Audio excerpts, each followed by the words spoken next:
73, the motion is not agreed to. Call on Members' Order of the Day number 4. Broadcasting Games of National Significance Amendment Bill, first reading. I call Clayton Mitchell.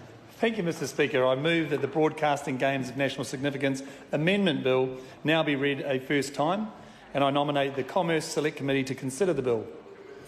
Mr Speaker, the bill amends the 1989 Broadcast Act by inserting a number of small but significant subparts in section 36 and 37. The most is new clause 37E under the heading Promotion of New Zealand Content and Programming, which states, ensure that the games of national significance listed in Schedule 1A are broadcast live and free to air.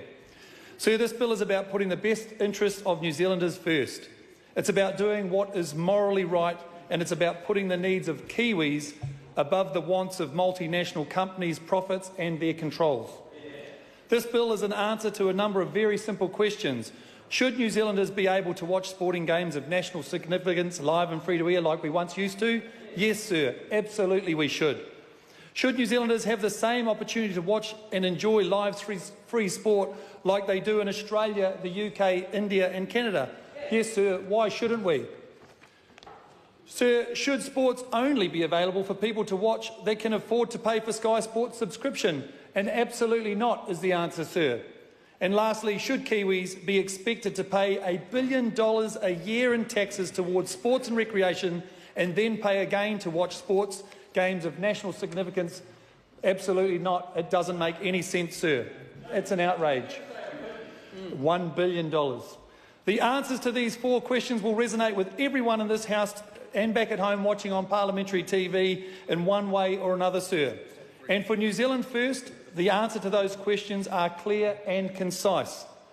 Interestingly, sir, Kiwis were polled through a number of mediums leading up to this debate, and 84% for the member over there of people agree with this bill and want to see it passed through this House. This is an important bill, and it is being read at an important time.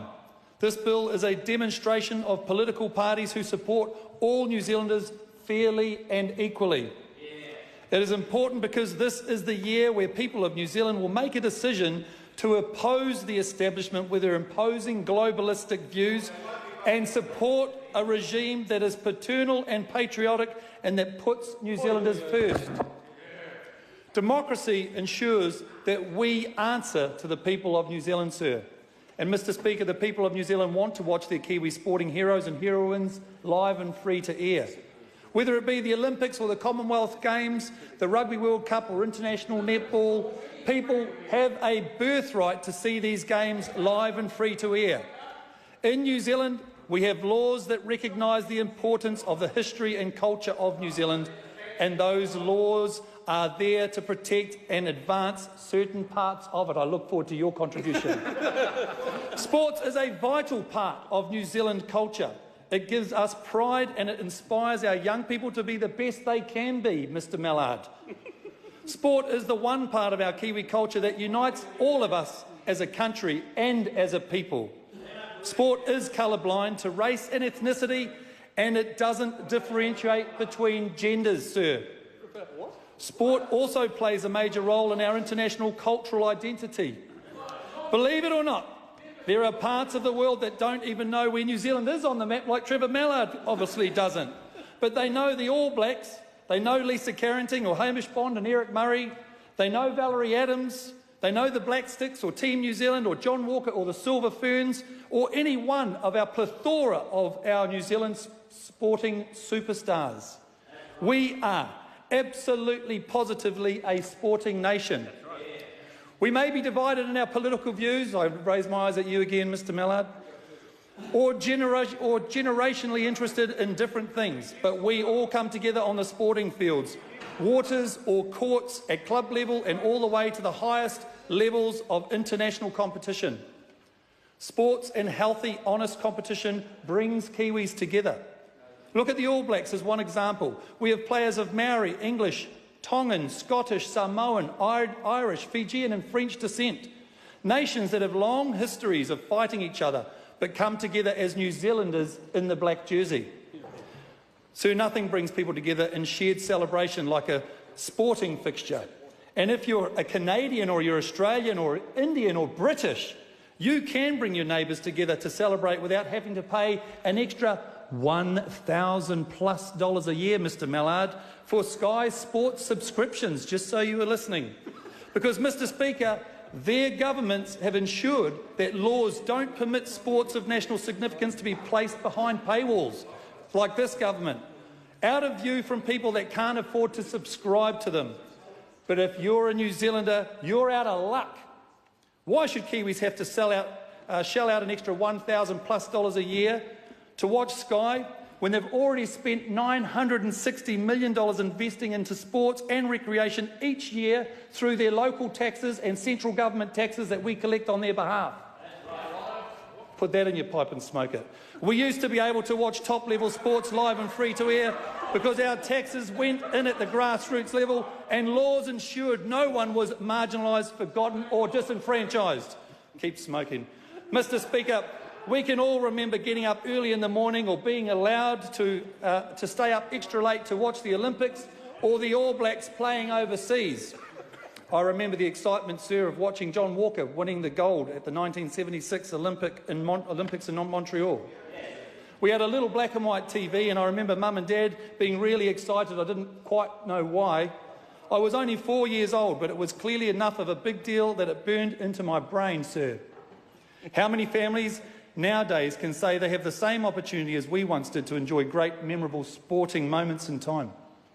I suggest just those fortunate enough to be able to afford Sky, sir. For Kiwis, these days finding out what has already happened on the nightly news just isn't the same.